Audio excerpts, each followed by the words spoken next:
سب سے بڑی ذمہ داری یہ ہے کہ آپ پاکستان سے ہیں، اپنے بچوں کو آپ اسکول بھیجیں، ان کو جو علوم پڑھائے جا رہے ہیں پڑھانے دیں، آپ ان کو بہت اچھی، بہت اعلیٰ بولنے کی، لکھنے کی، پڑھنے کی اردو زبان سکھائیں۔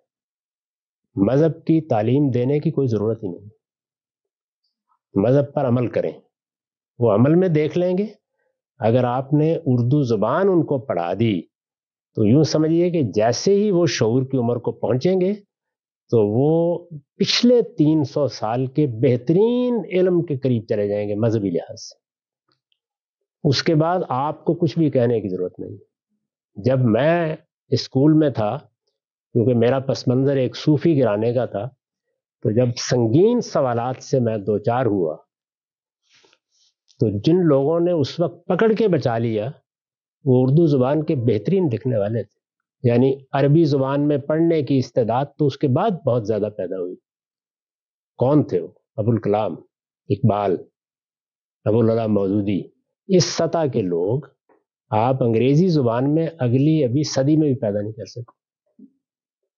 تو اس وجہ سے بس اپنی تہذیب کو، اپنے کلچر کو، اپنے مذہب کو بچانا ہے اگلی نسلوں میں، تو ان کو اپنی زبان پڑھا دیجیے۔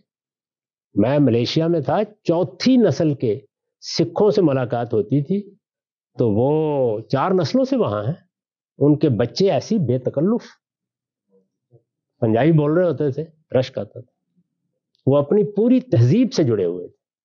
ہمارے ہاں مسئلہ یہ ہے، ابھی میرے ایک بہت عزیز دوست آپ کے انگلستان سے آئے مجھ سے ملنے کے لیے، بہت پرانے، وہ حال میں بطور پروفیسر اسکاٹ لینڈ میں گئے ہیں۔ انہوں نے بڑی ایک دلچسپ واقعہ سنایا۔ انہوں نے کہا کہ میں اپنی بیٹی کو داخل کرانے کے لیے اسکول میں گیا تو اسکول کی انگریز یا اسکاچ ہوگی، پرنسپل نے مجھ سے یہ کہا کہ آپ میرے ساتھ ایک وعدہ کریں، آپ اپنے گھر میں کبھی انگریزی نہیں بولیں گے۔ مجھے بڑی حیرت ہوئی۔ انہوں نے کہا انگریزی ہم ان کو سکھا دیں گے، آپ اپنی تہذیب اور اپنی زبان سکھائیے، وہ ہم نہیں سکھائیں گے۔